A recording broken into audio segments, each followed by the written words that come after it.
नमस्ते। आपकी आंखों के सामने एक आदमी को सांप ने काटा। आपने सांप भी देखा, काटते हुए भी देखा, आप पहचान नहीं पाए सांप कौन सा है। आप भाग के अपने आदमी को संभालने गए। उसका घाव देखा। घाव अगर दो तरह के हों, दो अलग अलग आदमियों में, एक में सिर्फ दो निशान हो और एक में एक से ज्यादा निशान हो, तो साइंस ये कहता है कि जो गहरे और दो ही निशान बने हैं वो जहरीले सांप के हैं।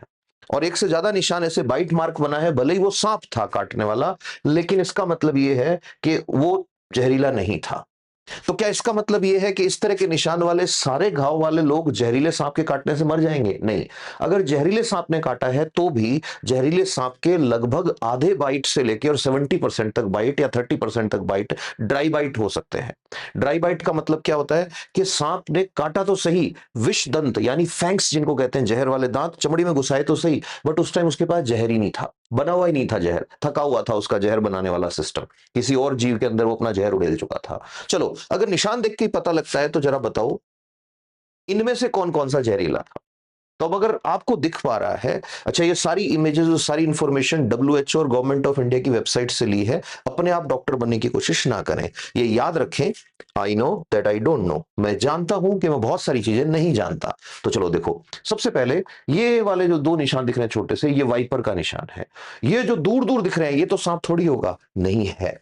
अब यहां पे याद रखो, जितना बड़ा सांप का मुंह होगा उसके दोनों फैंक्स के बीच में गैप उतना ही होगा। कुछ सांप इतने मोटे फन वाले भी होते हैं, इतना मोटा मुंह भी होता है सांप का, तो उस केस में इसके बीच में गैप बढ़ जाता है। फिर उसके बाद ये जो इसमें कई सारे निशान दिख रहे हैं, तो ये धान के खेत में काटा था इस पेशेंट को, अकॉर्डिंग टू डब्ल्यूएचओ। नीचे डिटेल्स भी लिखी हुई हैं। ये जो काटा था, ये धान के खेत में रहने वाले नॉन वेनमस यानी बिना जहर वाले सांप ने काटा था। ये पेशेंट रात को आया डॉक्टर के पास, आके बोलता है कि देखो मेरे को कुछ काट गया यहाँ पे और सांप तो नहीं है ना, मेरे को चक्कर आ रहे हैं, मेरे को सांस लेने में दिक्कत आ रही है, मेरे को नींद आ रही है। ये लक्षण कई बार वैसे ही प्रकट हो जाते हैं घबराहट से भी। डॉक्टर ने कहा भाई बैठा रहे तुम। ऐसा क्यों कहा, ये ध्यान से सुनना। जहां पे सांप ने काटा है आदमी को, तो दो तरह के साइन सांप के काटने से आते हैं। साइन का मतलब जो लक्षण आते हैं। तो अब जो समझने की बात है, बहुत ही काम की बात जो है, वो अपन करने वाले हैं कि क्या, कि जो साइन होते हैं, लक्षण होते हैं, ये दो टाइप के होते हैं। एक लोकल साइन। लोकल साइन वहां पे आएगा जहां पे बाइट मार्क बना है। एक सिस्टम के अंदर जो आएंगे, सिस्टमैटिक जिसको कहते हैं, बॉडी पे क्या असर होगा। और मैं ये जो बातें बताने वाला हूं ये मैंने पढ़ी, तो मेरे को लगा यार ये बात तो हर एक को पता होनी चाहिए। ये बातें भी पता है तो भी जान बच जाएगी। आपको पता है कोबरा काटता है ना किसी को, कोबरा के जहर से जो भी मरेगा वो सांस रुकने से मरेगा। कोबरा ने काटा और करैत ने काटा और आप डॉक्टर के पास टाइम से ले गए, आदमी की सांस रुक गई है तो भी डॉक्टर धड़कन नहीं रुकने देगा। उसके एम्बू बैग लगा दो। एम्बू बैग क्या होता है, एक एएमबीयू करके आता है, ऐसे ऐसे करके हवा बढ़ते हैं। रीजन क्या है, उसका दिल नहीं रुकेगा, दिल बहुत देर बाद में रुकेगा, सांस पहले रुक जाएगी, दिल बाद में रुकेगा। कोबरा ने काटा है तो कोबरा पे कभी भी मुकदमा नहीं चला सकते आप। कोबरा के जहर से कोई भी मरेगा वो सांस रुकने से ही मरेगा। वाइपर के जहर से कोई भी मरेगा लास्ट में किडनी फेल होके मरेगा। ये छोटी छोटी बातें हैं जो पता है तो बहुत सारे लोगों की जान बच सकती है। तो लोकल साइन के आधार पर पहले तो पहचानने की बात करते हैं। तो लोकल साइन दो तरह के हो सकते हैं। एक हो सकता है लोकल साइन जो है वो क्लियरली विजिबल हो, एकदम क्लियर दिख रहा हो, ठीक है। दूसरा हो सकता है कि बहुत ही कम, ऑलमोस्ट इनविजिबल हो, पता ही नहीं लगे कि भाई सांप ने काटा है कि क्या हुआ है। अब अगर इनविजिबल साइन है और वहम है कि सांप ने काटा है, तो ये केस हो सकता है उसका जिसको साइलेंट किलर कहते हैं, करैत। करैत सांप का लोकल साइन दिखेगा ही नहीं, ऑलमोस्ट ऐसे बस पता लगेगा यहां काटा है इसने। अब इसके अंदर क्या होगा, सिस्टमेटिक साइन या लोकल साइन दोनों के बीच में एक चीज जरूर आएगी कि करैत ने अगर काटा है तो जहां काटा है वहां पे पेन होगा, और दूसरे नंबर पे आदमी के पेट में दर्द होगा, एब्डोमिनल पेन आदमी को रहेगा। तो किसी को सांप काटा और पेट में दर्द हो रहा है मतलब करैत ने काटा है, तुरंत हॉस्पिटल भागो। अब विजिबल साइन जो है उसके अंदर दो कैटेगरी अपन यहां कर देते हैं। अगर कोबरा ने काटा है तो वो जो ऑर्गन है उस ऑर्गन का नेक्रोसिस स्टार्ट हो जाएगा। वो ऑर्गन जो है वो काला पड़ना शुरू हो जाएगा। उस ऑर्गन के ऊपर ब्लिस्टर होने शुरू हो जाएंगे। ब्लिस्टर मतलब बड़े बड़े छाले, फफोले बनने शुरू हो जाएंगे, ऑर्गन गलना शुरू हो जाएगा। और अगर ये सब नहीं हो रहा है लेकिन जहां काटा है वहां ब्लीडिंग हुए जा रही है, तो समझ जाओ ये वाइपर या उसका भाई जिसको 100 स्केल वाइपर हम बोल देते हैं, उनमें से किसी ने काटा है। तो मतलब हम सिर्फ साइन देखकर, पहले तो ये देखना है कि दो ही है ना, ऐसे। अब दूसरी लोकल साइंस के अंदर चीज क्या आती है कि अब ऐसा है क्या कि अगर ये काटा है तो सीधा जाते ही मेडिक या पैरामेडिक स्टाफ है वो इंजेक्शंस लगाने शुरू कर देगा कि एंटी स्नेक वेनम लगा दो इसके। नहीं, ऐसा नहीं है। उस केस में डब्ल्यूएचओ की गाइडलाइन क्या बोलती है कि you have to watch, observe करो। तो यहां पे साइंस क्या बोलता है कि don't read only bite marks, read body also. कि आदमी का सिर्फ बाइट मार्क देख के मत कॉन्फिडेंस में आओ। रीजन क्या है, डब्ल्यूएचओ ने दिखा रखा है यहां फोटो में। ये देखो, एक आदमी के ऐसे दो ही निशान है और सूजन भी थी। ये मकड़ी का काटा हुआ था, एक ब्राजीलियन स्पाइडर आती है। एक आदमी के पैर में ऐसे दो ही निशान थे और सूजन भी थी, बट इसको कैटफिश ने काटा है। एक आदमी के यहां पे इस तरह के दो ही निशान बने हुए हैं, लेकिन इसको चूहे ने काटा है। तो अब कैसे रीड करेंगे हम? तो उस केस में आते हैं सिस्टमैटिक साइन। अब यहां हमें बाइट मार्क के बेसिस पे पता लग गया कि करैत जब काटेगा तो पेन होगा, लेकिन कम होगा। बाद में एब्डोमिनल पेन शुरू हो जाएगा, पेट में दर्द शुरू हो जाएगा। कोबरा ने काटा है तो तुरंत से ब्लैक पड़ जाएगा, ब्लिस्टर बन जाएंगे, अंग गलना शुरू हो जाएगा और क्लियर कट मार्क्स मिलेंगे, क्लियर फैंग मार्क्स ऐसे गहरे दिखेंगे, ऐसे कि हाँ यहां पे कोबरा ने काटा है। अब यहां पे ये लोकल साइन हो गए। अब सिस्टमैटिक में चलते हैं। सिस्टमैटिक में जाते ही हमें ये पता है कि सांप के जहर दो तरह से असर करते हैं।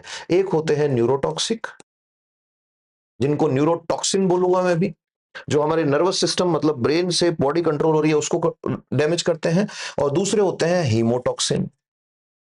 हीमोटॉक्सिन मतलब जो ब्लड को इफेक्ट करते हैं। तो जो कोबरा और करैत हैं, इनके दोनों के जो वेनम होते हैं वो न्यूरोटॉक्सिक होते हैं। तो इनके लक्षण अलग होते हैं। हीमोटॉक्सिन जो है ये वाइपर फैमिली के हैं। तो वाइपर और सिस के सॉस्केल वाइपर जो होते हैं, जो छोटा सा मैंने दिखाया था आपको उस वीडियो के अंदर, इनके जो सिस्टम होते हैं वो हीमोटॉक्सिन वाले होते हैं। तो इसमें क्या होगा और इसमें क्या होगा, अब इसको देखते हैं। तो जो न्यूरोटॉक्सिन होते हैं, मतलब कोबरा ने जब काटा और करैत ने जब काटा, तो उस टाइम सिस्टमेटिक साइन क्या आएगा? तो पहली चीज तो ये याद रखनी है कि ये अगर आदमी की बॉडी है तो इसमें ऊपर से नीचे की साइड ये साइन जो है ये प्रोग्रेस करते हैं। ऐसे मान लो ये आदमी है। अब आदमी में सबसे पहले कहां देखना है? आंखें देखनी है उस आदमी की। आंखों में क्या होगा? इसको बोलते हैं टॉसिस। कि टॉसिस क्या होता है कि साहब आदमी की जो पलकें हैं ना वो बंद होनी शुरू हो जाएंगी।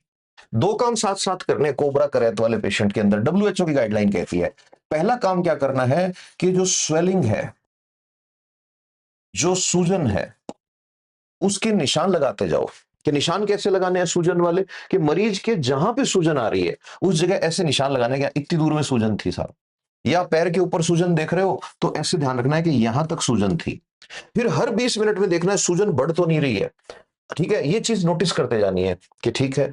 अब पहले नंबर पे सूजन नोटिस करनी है। दूसरे नंबर पे भले कोबरा ने काटा है, भले करैत ने काटा है, या आपको डाउट है कि काटा है नहीं काटा है उसने, तो दूसरे केस में क्या नोटिस करना है कि जो नेक्रोसिस हो रहा है, मतलब जो ऑर्गन है वो गलना शुरू हो गया क्या, ऑर्गन में छाले बन गए क्या, ब्लिस्टर बन गए क्या। देखो मैं दिखा देता हूं, इस तरह से हो जाता है ऐसे। ये वाला साइन जो है ये ऐसे ब्लिस्टर बनने शुरू हो जाएंगे, ऐसे ऐसे काला पड़ना शुरू हो जाएगा ऑर्गन जो है, इस तरह के छाले बनने शुरू हो जाएंगे बड़े बड़े साइज के, या ऐसे मार्क दिखेंगे। तो ये चीजें जो है ये देखने की है कि ठीक है साहब हम देख लेंगे ये चीज। अब यहाँ पे सिस्टमेटिक में सबसे पहले टॉसिस, टॉसिस मतलब आंखें बंद हो जाएंगी। तो क्या करना है कि मरीज को सीधा लिटा देना है। सीधा लिटा के उसको बोला ऊपर देख ऊपर। अब मेरे को कोई बोले ऊपर देख, तो मैं इतना ऊपर तक देख पा रहा हूं ना, ये ऊपर नहीं देख पाएगा। तो ये पहली चीज है। दूसरी चीज, अब इसका असर जो है ऊपर से नीचे की साइड जाएगा। तो पहले पलकें बंद होंगी, फिर आदमी की आंखों पे असर करेगा ये। अब आंखों पे कैसे असर करेगा? तो हमारी आंखों को कंट्रोल करता है मसल्स का एक नेटवर्क, जिसको ऑक्यूलो मोटार या ऑक्यूलो मस्कुलर जंक्शन टाइप का जो एक नेटवर्क बनता है। इसको ऐसे समझ लो, कुछ मसल्स होती हैं जो आंख को कंट्रोल करती हैं। अब क्या होगा कि ये जैसे ही जहर जाएगा तो आंख जो है वो कंट्रोल में नहीं रहेगी, तो इसके साथ एक दिक्कत आएगी। दूसरा लक्षण ये जो कंप्लेन करेगा वो होगा डिप्लोपिया। डिप्लोपिया क्या होता है कि एक की जगह इसको दो दिखेंगे, तो उसको ऐसे उंगली दिखाओ कि कितनी है, तो हो सकता है एक की जगह वो बोले कि दो उंगली है, दो की जगह हो सकता है उसको चार दिखने लग जाए। तो पहले यहां आया, फिर यहां आ गया लक्षण। अब तीसरे नंबर पे कहां आएगा? तीसरे नंबर पे अब उसके मुंह पे असर होगा। कि मुंह पे असर क्या होगा कि उसको बुलवाना है।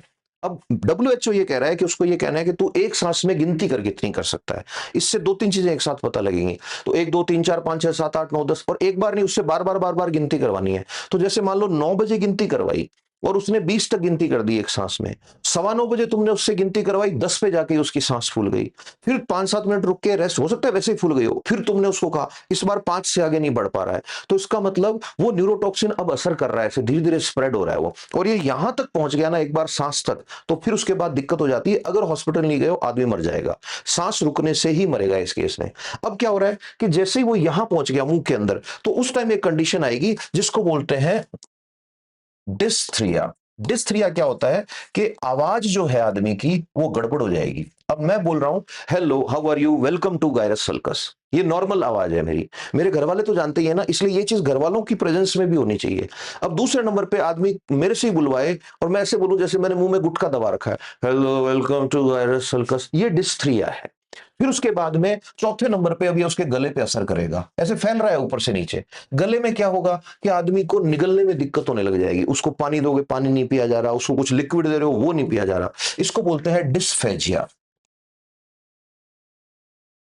उसके बाद क्या होगा, अब उसके जो फेफड़े हैं ना, ऐसे फेफड़े ऐसे होते हैं ऐसे।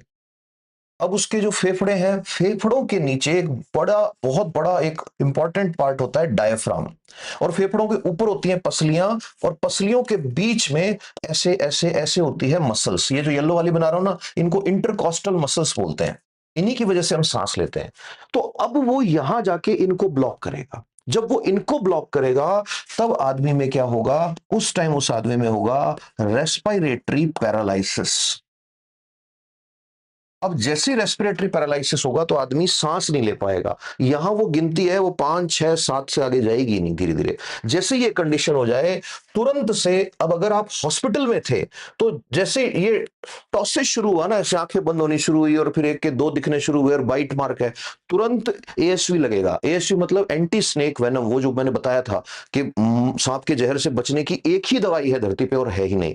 अब इस केस में क्या है कि जैसे जैसे स्प्रेड हो रहा है, तो उस टाइम पे डॉक्टर क्या कर सकता है। तो डब्ल्यूएचओ ये कह रहा है कि डॉक्टर या मेडिक या पैरामेडिक या फार्मासिस्ट या जो भी उस टाइम अवेलेबल है, उसको फर्स्ट एड देने के लिए उसको कहा जाता है भाई एम्बू बैग लगा दो। अब एम्बू बैग क्या होता है, एक देखा होगा ऐसे मुंह के अंदर लगता है, ऐसे ऐसे ऐसे ऐसे ऐसे ऐसे ऐसे आर्टिफिशियल, आप उसको हवा भर रहे हो अंदर उसके। और अगर अच्छे हॉस्पिटल में आप गए हो, मैंने हमेशा कहा डिस्ट्रिक्ट हॉस्पिटल से नीचे जाना ही नहीं है, तो आदमी को तुरंत से वेंटिलेटर पे लेना पड़ेगा। आदमी की मौत सांप के जहर से नहीं होगी। अब आप कहोगे सर लकवा हो रखा है आदमी को, ठीक है, वेंटिलेटर पे लेने से क्या फायदा है। सांप ने अगर काटा है और आदमी को वेंटिलेटर पे ले लिया, 90% मरीज वेंटिलेटर से वापस आ जाते हैं और 100% ठीक हो जाते हैं, पूरी तरह ठीक हो जाते हैं। ठीक है, ये किसकी बात कर रहा हूं मैं, कोबरा और करैथ की बात कर रहा हूं। अब ये हो कैसे रहा है, क्यों आदमी की आंखें बंद हो रही है, क्यों मुंह बंद हो रहा है, क्यों निगला नहीं जा रहा, क्यों गिनती नहीं करी जा रही।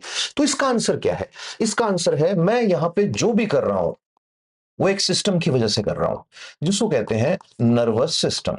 नर्वस सिस्टम को कहते हैं तंत्रिका तंत्र। इसमें ब्रेन आ जाता है, इसमें हर वो चीज आ जाती है जो मुझे समझ देती है कि क्या करना है। तो इस टाइम मैं सांस ले रहा हूं, देखो ऐसे मेरी पलकें झपक रही हैं, ये काम कहां से हो रहे हैं, मसल से। मसल मतलब पेशियां, मांसपेशियां। बट मांसपेशियों को ऑर्डर कौन दे रहा है कि 1 मिनट में 16 से 20 बार सांस लेना है। जब मैं पढ़ा रहा हूं तो मेरी सांस लेने की रेट 16 से 20 बार है। ये ऑर्डर दे रहा है नर्वस सिस्टम, ब्रेन से कंट्रोल हो रहा है सब कुछ। तो अब होता क्या है, नर्वस सिस्टम जो है ना, उससे ऐसे नेटवर्क फैला हुआ है, ऐसे न्यूरॉन्स का, ऐसे इसको बोलते हैं न्यूरॉन्स। तो ऐसे पूरे शरीर में हमारे तंत्रिकाओं का जाल है। योग सूत्र में भी इसका बहुत अच्छा जिक्र किया है, ऐसे ऐसे। अब ध्यान से सुनना, मान लो ये आदमी की आंखें हैं। अब आंखों को कंट्रोल कौन कर रही है, मसल्स कर रही हैं। मसल्स को हम येलो कलर में बना रहे हैं, ऐसे ऐसे ऐसे, ठीक है। या मान लो ये आदमी के फेफड़े हैं, फेफड़ों के नीचे याद है ना डायफ्राम था, ऊपर उसके कौन सी थी कि पसलियों के बीच में मसल्स थी, वो थी। इन सारी मसल्स को तंत्रिका तंत्र कह रहा है काम करो, तब ये काम कर रही है। मैं ऐसे हाथ हिला रहा हूं ना, तो तंत्रिका तंत्र से मैसेज आ रहा है। वो जो मैसेज आ रहा है ना, उस मैसेज को यहां से यहां भिजवाने के लिए एक डाकिया चाहिए, एक पोस्टमैन चाहिए। वो पोस्टमैन कौन है पता है? उस पोस्टमैन को मेडिकल साइंस में कहते हैं ACH। जिन लोगों ने फार्मा पढ़ी है, एक सब्जेक्ट आता है MBBS के अंदर, बी फार्मा में और भी कई जगह लगता है। फार्मा जिन लोगों ने पढ़ी है उन लोगों को पता होगा, ACH आते ही दिमाग हिल जाता है। KDT के अंदर सबसे पहला सबसे सड़ू चैप्टर यही वाला होता है, ठीक है, एसिटाइल कोलिन। अब एसिटाइल कोलिन एक डाकिया है, एक पोस्टमैन है, जो मैसेज को मसल्स तक पहुंचाता है। किसके मैसेज को? न्यूरॉन के मैसेज को मसल्स तक पहुंचाता है। बहुत ध्यान से सुनना।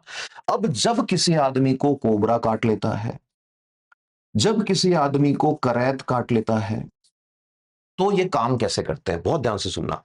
तो कोबरा और करैत क्या करते हैं? कोबरा और करैत का जहर आएगा और आके और इस एसिटाइल कोलिन वाले डाकिया जो है, ये जो डाकिया, इस डाकिया के काम को मार देगा, इस डाकिये को मार देगा, इस पोस्टमैन को मार देगा। तो मतलब आपका ब्रेन मैसेज भेज रहा है आंखों को कि ऐसे ऐसे करना है, आपका ब्रेन मैसेज भेज रहा है लंग्स को कि भाई काम करो, बट ये काम नहीं कर पाएंगे। That's why I am saying कि अगर कोबरा या करैत ने काटा है तो मरीज को आपको या तो एम्बू पे लेना पड़ेगा या वेंटिलेटर पे लेना ही पड़ेगा। अगर उसको हाइपोक्सिया हो गया है तो हाइपोक्सिया क्या होता है? जब सांस नहीं लोगे तो ऑक्सीजन कम हो जाएगी। मेडिकल साइंस में कहीं भी हाइपो दिखे कम, हाइपर दिखे ज्यादा। अपने बातों में भी तो कहते हैं क्यों हाइपर हो रहा है यार, ऐसे ही हाइपो भी होता है। हाइपो मतलब लो, हाइपर मतलब ज्यादा। मैं क्लास में पढ़ाते टाइम मजाक में बच्चों को कहता भी हूं कि एक मूवी आई थी हाइपो 6, फिर सारे बच्चे बोलते नहीं सर काइपो 6, तो मैं कहता हूं हाइपो 6 से याद रखना, कभी भी किसी का ब्लड प्रेशर कम हो जाए। ये जीके में क्वेश्चन आता है कि लो ब्लड प्रेशर वो क्या बोलते हैं? हाइपोटेंशन। हाई ब्लड प्रेशर वो क्या बोलते हैं? Hyper tension. अच्छा, हमारे सिविल सर्विसेज वाले बच्चों को हम लोग ये चीजें क्यों पढ़ाते हैं? सरकार ये चाहती है कि जो कलेक्टर बन के जाए या जो SDM बन के जाए या जो ऑफिसर बन के जाए कहीं पे, उसको एटलीस्ट इतना तो आता हो कि वहां के मेडिकल ऑफिसर्स की जब वो मीटिंग लेगा तो वो उसको पोपट नहीं बना पाए। इसलिए सारा बेसिक्स पढ़ाते हैं टेक्नोलॉजी का। चलो अब देखो, एम्बू बैग लगा दिया, वेंटिलेटर लगा दिया, ठीक है। अब क्या होगा? अब इस आदमी में आपको साथ में क्या देना पड़ेगा? ASV, anti snake venom. अब ASV जब दोगे तो ASV के लिए याद रखना सिर्फ और सिर्फ रजिस्टर्ड मेडिकल ऑफिसर जो है वही इसको दे सकता है, या रजिस्टर्ड मेडिकल प्रैक्टिशनर जो है वही इसको दे सकता है, क्योंकि ASV देना भी अपने आप में एक टास्क है। ये बात हो गई किसकी? कि कोबरा और करैत कैसे मारते हैं आदमी को, ठीक है। ASV की बात अभी और आगे करेंगे अपन। फिर उसके बाद मैं एक चीज दिखा रहा था, तो यहां पे दिख रहा है आपको WHO ने ये इमेजेस दे रखी हैं। अब WHO पता है क्या बोलता है? WHO बोलता है कि भाई एक आदमी था, उस आदमी की जान तो नहीं गई, बट इसको सांप ने काटा था और ये डॉक्टर के पास नहीं गया, इसने झाड़ फूक वगैरह कुछ कराया, जान बची इसकी, तो ये बोला कि भाई मेरी जान उस झाड़ फूक से बच गई। जान इसलिए भी बच जाती है कई बार के ड्राई बाइट होता है, कई बार इसलिए बच जाती है कि सांप ने काटा, या तो ढंग से काट नहीं पाया वो, या उसके अंदर वेनम ही थोड़ा सा ही था, थोड़ा सा चिन्नू सा बना हुआ था, वही तुम्हारे अंदर डाल के निकल गया वो। अब जैसे ही उसने इतना सा डाला तो ये लोग झाड़ फूक कराने के चक्कर में रह गए, या ये जो रिलीजियस लीडर्स होते हैं इनके चक्कर में रह गए और इलाज नहीं कराया। बाद में कई साल बाद, कई टाइम बाद इस आदमी का पैर जो था विकलांग हो गया, हैंडीकैप्ड हो गया आदमी, जैसे पोलियो हो जाता है ऐसे, बिकॉज मसल्स और न्यूरॉन का कनेक्शन मार देगा ये। एक ऐसा भी केस मिला जिसमें आदमी को सांप काटने वाली जगह बार बार छाले होते रहे और काफी टाइम बाद, करीब 8 साल बाद उसके कैंसर डेवलप हो गया। सोचो, जहां पे सांप ने काटा वहां कैंसर डेवलप हो गया, ये WHO बोल रहा है। तो इसका मतलब डॉक्टर के पास जाना एक वाइज डिसीजन होता है, जरूर से जाना चाहिए। अच्छा, ये वाले जो है इनको मैं फटाफट से आगे निकाल देता हूं, बिकॉज उसके अंदर बीच में कुछ ऐसी इमेजेस थी जिनकी वजह से YouTube जो है वो ये बोल सकता है कि भाई तुम ये नहीं दिखा सकते। अब मैंने कहा कि भाई न्यूरोटॉक्सिक साइन आएंगे, वो तरीके से आएंगे। अब दिख रहा है आपको? मैंने कहा आंखें ऐसे होने लग जाएंगे ऐसे। अब आंखें ऐसी इसलिए हो रही हैं कि भाई इसके लकवा मार रहा है। लोग बोलते हैं सांप काटने पर नींद आने लगती है। भाई नींद नहीं आ रही है, इस वीडियो को पूरा देख लो, तुमको तुम्हारी आंखें खुल जाएंगी, वो नींद नहीं आती है। ऐसे ही क्या हो रहा है कि ये जो है, अब देखो दिख रहा है, अब यहां पे दूसरे नंबर पे लक्षण यहां भी पहुंच गए हैं। तो जब तक लक्षण यहां थे तब तक शुरुआत थी, जहर ऐसे फैल रहा है, दूसरे नंबर पे यहां गए, तीसरे नंबर पे क्या होगा? यहां पहुंच जाएगा। अच्छा, एक होता है ब्रोकन नेक सिंड्रोम, ब्रोकन नेक साइन। जो पेशेंट है वो जब असर इसका ज्यादा होने लग जाएगा तो उसकी गर्दन जो है ना वो ऐसे हो जाएगी, ऐसे ऐसे लगा जैसे गर्दन टूटी हुई है, संभाल ही नहीं पाएगा गर्दन वो, तो तुरंत से उसको इंट्यूबेट करके और वेंटिलेट करना ही पड़ेगा। इसलिए मैं बार-बार बोल रहा हूं हर दूसरी तीसरी लाइन में, अगर इनमें से कोई भी दिक्कत हुई है, बजाय बाबाओं के चक्कर में फंसने के, सीधा भागो हॉस्पिटल। और हॉस्पिटल भी हो सके तो डिस्ट्रिक्ट हॉस्पिटल या ऐसा हॉस्पिटल जहां पे वेंटिलेटर हो, ट्रेन्ड स्टाफ हो, जहां पे एक ही छत के नीचे एक से ज्यादा तरह के स्पेशलिस्ट डॉक्टर्स मौजूद हों। और हो सके तो चलते टाइम नंबर निकालो, इंटरनेट की दुनिया है, उनको फोन करके कंफर्म करो आपके पास एएसवी है ना। बिकॉज एएसवी अगर नहीं है, आप हॉस्पिटल में ले गए, वो भर्ती करके बाद में कहेंगे एएसवी तो वहां से लेके आओ, उतनी देर में रवाना हो जाता है मरीज। अब ये हमने देखा किसका, कोबरा और करैत का, कि करैत और कोबरा कैसे असर दिखाते हैं, कि ठीक है। अब अपन बात करते हैं किसकी, दूसरे वाले की, जिसकी बात हमने करी, वाइपर फैमिली, जिसको वाइपरिडी बोल देते हैं, या 100 स्केल वाइपर। अब वाइपर सांप जो होता है, वाइपर सांप के अंदर क्या होगा, आप जैसे ही लोकल साइन की बात करोगे, तो लोकल साइन के अंदर उसका साइन सबसे इंपॉर्टेंट होता है ब्लीडिंग। कंटिन्यूअस ब्लीडिंग दिखाएगा, डब्ल्यूएचओ ने दे भी रखा है एक जगह पे इमेज के अंदर। ये देखो क्या हो रहा है कि सांप ने काटा है, 40 मिनट बाद भी ब्लड जो है वो ऐसे कैसे चल रहा था, क्लॉटिंग नहीं हुई ब्लड की। तो ये कैसे असर करता है, ये कैसे काम करता है, इसको देखते हैं। तो लोकल में तो ब्लीडिंग हो जाएगी, पेन होएगा बहुत सारा, बहुत पेन होता है इसके अंदर, कि ठीक है। अब इसके सिस्टमेटिक सिम्टम्स क्या होंगे, अब ये दूसरी तरह से मारता है। ये क्या बोलता है, ये बोलता है वाइपर का जहर हो, भले वो 100 स्केल वाइपर का जहर हो, थोड़ा अंतर है दोनों के अंदर, but most of the things same है। ये क्या बोलता है, ये बोलता है कि भाई तुम्हारा जो ब्लड है ना, तुम्हारे ब्लड के अंदर मैं ऐसे एंजाइम्स डाल दूंगा, मैं ऐसे प्रोटीन्स डाल दूंगा, जो तुम्हारे ब्लड से एक चीज छीनेंगे, बस एक चीज। वो क्या चीज है, कोएगुलेशन फंक्शन। अब ये क्या होता है कोएगुलेशन, खून होता है ना, जब चोट लगती है तो 3-4 मिनट में देखा होगा बहना बंद हो जाता है, उसको कहते हैं कोएगुलेशन। हिंदी में इसको कहते हैं रक्त स्कंदन। खून का बहना रुक जाना इज कोएगुलेशन या रक्त स्कंदन। अब होता क्या है, जब किसी को वाइपर काट लेता है या 100 स्केल वाइपर काट लेता है, वाइपर फैमिली का कोई भी स्नेक जो है उसने जब काट लिया, तो उस आदमी में सबसे पहले क्या होगा, खून जो है वो घाव पे तो बहता रहेगा, बॉडी के अंदर खून के छोटे छोटे छोटे छोटे टुकड़े जमेंगे, और थोड़ी देर के अंदर वो सारे कोगुलेंट्स जो है उनको खा जाएगा। एक जो होता है वो थ्रोम्बिन को इनएक्टिव कर देता है, थ्रोम्बिन वो होता है जो खून को जमाने के लिए जरूरी होता है। दूसरा जो है वो कोगुलेंट्स जो है उनको सिस्टम को ही बेकार कर देता है। कुल मिला के खून जमना बंद, तो खून जमना बंद, तो बॉडी के अंदर ब्लड जो है वो पतला होना शुरू हो जाएगा। तो इस मरीज में सिस्टमेटिकली क्या होगा, इसकी आंखें बंद नहीं होगी, इसको नींद नहीं आएगी। अब कई जनों को वाइपर काट लेता है और वो ये देख के खुश होते हैं कि देखो मरीज को नींद नहीं आ रही, इसका मतलब जहर वाला सांप नहीं था, सिर्फ ब्लड बह रहा है। नहीं भाई, ये और भी खतरनाक मामला है। कैसे है अभी बताता हूं। तो इसमें क्या होगा, शुरुआत कहां से होगी, शुरुआत होगी नक्सीर। नक्सीर तो जानते हो, अननेसेसरी, बिना मतलब के नाक से खून आना शुरू, इसको बोलते हैं एपिस्टेक्सिस। ये शुरू हो गया। फिर उसके बाद दूसरे नंबर पे ब्लीडिंग गम्स। ब्लीडिंग गम्स का मतलब आदमी के मसूड़ों से खून आना शुरू हो जाएगा, मसूड़े जो होते हैं ना उनसे खून आना शुरू हो जाएगा। तीसरा सबसे कॉमन साइन जो है वो है हिमैट्यूरिया। हिमैट्यूरिया क्या होता है कि आदमी जो है उसके यूरिन में ब्लड आना शुरू हो जाएगा, यूरिन में ब्लड आएगा, प्लस ओलिगोयूरिया हो जाएगा। ओलिगोयूरिया क्या होता है, पेशाब बहुत ही कम बनेगा। अब ये सब जब चल रहा है उस टाइम पे एक कंडीशन हो जाए तो फिर आदमी की जान बचाना बहुत मुश्किल होता है। वो कंडीशन क्या होती है, AKI। What is AKI, acute kidney injury. Acute kidney injury कि मतलब आदमी को किडनी जो है, किडनी डैमेज हो जाएगी। तो इस केस में वाइपर में और 100 स्केल वाइपर में अगर एंटी स्नेक वेनम टाइम से नहीं लगाया जाए, आदमी की किडनी खा जाता है, किडनी मर जाती है आदमी की। फिर तो उसके बाद बहुत ही मुश्किल हो जाता है बचाना। बाद में तो और आगे जब जाता है ना तो कैपिलरी लीकेज शुरू हो जाता है। हमारी स्किन के नीचे छोटी छोटी छोटी छोटी बिल्कुल टिन्नू टिन्नू सी पतली पतली सी ब्लड वेसल्स होती हैं। बूढ़े लोगों के देखा होगा कई बार, बूढ़े लोगों के ना ऐसे छोटे छोटे ब्लीडिंग जैसे पैच मिलेंगे, वो क्या उनके कैपिलरी लीकेज शुरू हो गया, उनमें इलास्टिन फाइबर कम हो गया, प्रोटेक्शन कम हो गई, तो कहीं से भी उनके ब्लड जो है फूट के बहने लग जाता है। बूढ़े लोगों के बहुत होता है, बुजुर्गों के साथ, ठीक है। इस पेशेंट के साथ भी यही होगा। और फिर तो बाद में क्या होगा, एंडोथीलियल है वो भी डैमेज होने लग जाएगी, फिर तो वो हाइपोक्सिया, शॉक, और फिर बचाना बहुत मुश्किल हो जाता है। अब यहां एक और चीज है काम की, वो क्या है, डब्ल्यूएचओ ये कहता है, वैसे तो बहुत सारी बातें कहता है डब्ल्यूएचओ।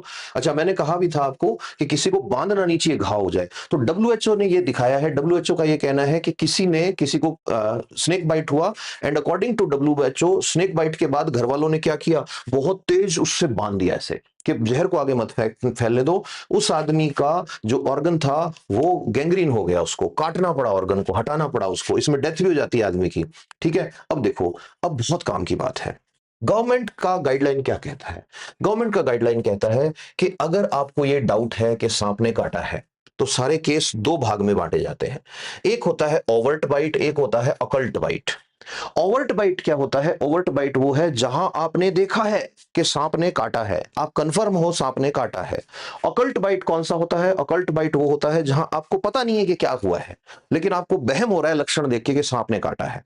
तो जहां, पहले उसकी बात करें, जहां आपने देखा है कि हाँ सांप ने काटा है, साहब मैंने काटते हुए देखा है, तो उस टाइम याद रखो कि लगभग लगभग 70% सांप जो काटते हैं वो बिना जहर वाले होते हैं।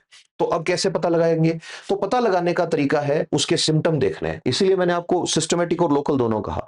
अब हो सकता है आपने सिम्टम देखे, उसके बाइट मार्क जो था वो आपको बहुत सारे दांत दिखे और उसमें कोई ऐसा लक्षण नहीं आया जैसे मैं बता रहा था, थोड़ी बहुत ब्लीडिंग हुई, 3-4 मिनट में खून बहना बंद हो गया, ले जाओ डॉक्टर के पास, दिखा लो, डरने की कोई बात नहीं है। दूसरे केस में हो सकता है बाइट मार्क थे गहरे, ठीक है, बिल्कुल वैसे ही 2 दांत थे गहरे, बट आदमी में लक्षण नहीं आ रहे कोई, ना उसके टॉसिस हो रहा है, ना उसको कोई दिक्कत हो रही है, और ब्लीडिंग ब्लीडिंग भी नहीं हो रही, या सूजन भी नहीं आ रही है, नेक्रोसिस जो मैंने बताया, छाले वाले कुछ, तो हो सकता है जहरीला सांप था, बट नसीब अच्छा था आदमी का, तो उसको ड्राई बाइट मार के चला गया।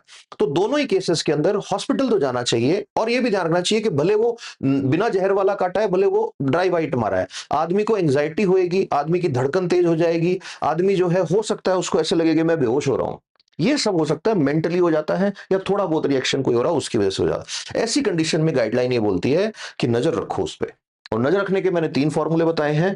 बार बार उसको बोलो भाई गिनती कर तू, तो एक सांस में कितनी गिनती कर रहा है, और वो गिनती जब करेगा, दूसरा उसको बोलना है कि ऊपर देख, ऊपर देख, ऊपर देख, ऊपर, पूरा ऊपर तक देख, जितना मैं देख पा रहा हूं उतना ही तेरे को भी दिखना चाहिए, ऊपर नीचे ला गर्दन, ऊपर ला गर्दन, ऐसे कर ऐसे कर।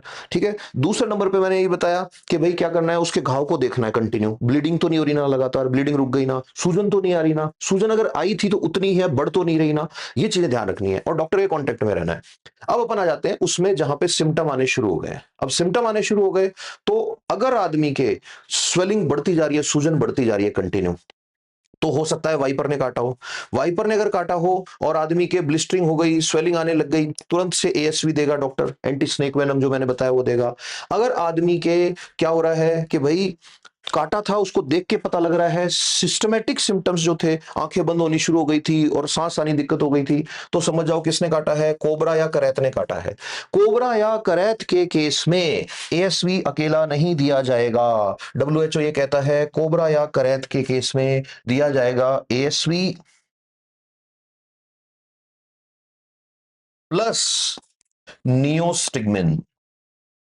नियोस्टिग्मिन क्या करता है? नियोस्टिग्मिन जो एक एसीएच की बात मैंने करी, एसिटाइल कोलिन, उसको खाने वाले एक एंजाइम को कम करता है, एसिटिलीन कोलिन एस्टरेज एक एंजाइम होता है, उसको कम करता है। तुम ऐसे समझ लो नियोस्टिग्मिन एक दवाई है जो कोबरा के जहर के अंदर काम करती है, बस इतना याद रख लो। क्यों करती है? कि ये एसीएच को बढ़ा देती है, कि ठीक है भाई। फिर उसके बाद तीसरा काम क्या होगा? तीसरा काम, नियोस्टिग्मिन अकेला अगर दे दिया तो दिक्कत हो जाएगी, इसलिए साथ में एट्रोपिन जो है उसका इंजेक्शन भी देते हैं। एट्रोपिन इसलिए देते हैं, ये दवाई नहीं है लेकिन इसलिए देते हैं एट्रोपिन, इसकी कोबरा की दवाई नहीं है, नियोस्टिग्मिन के साइड इफेक्ट्स को रोकने के लिए पहले एट्रोपिन देते हैं फिर नियोस्टिग्मिन देते हैं।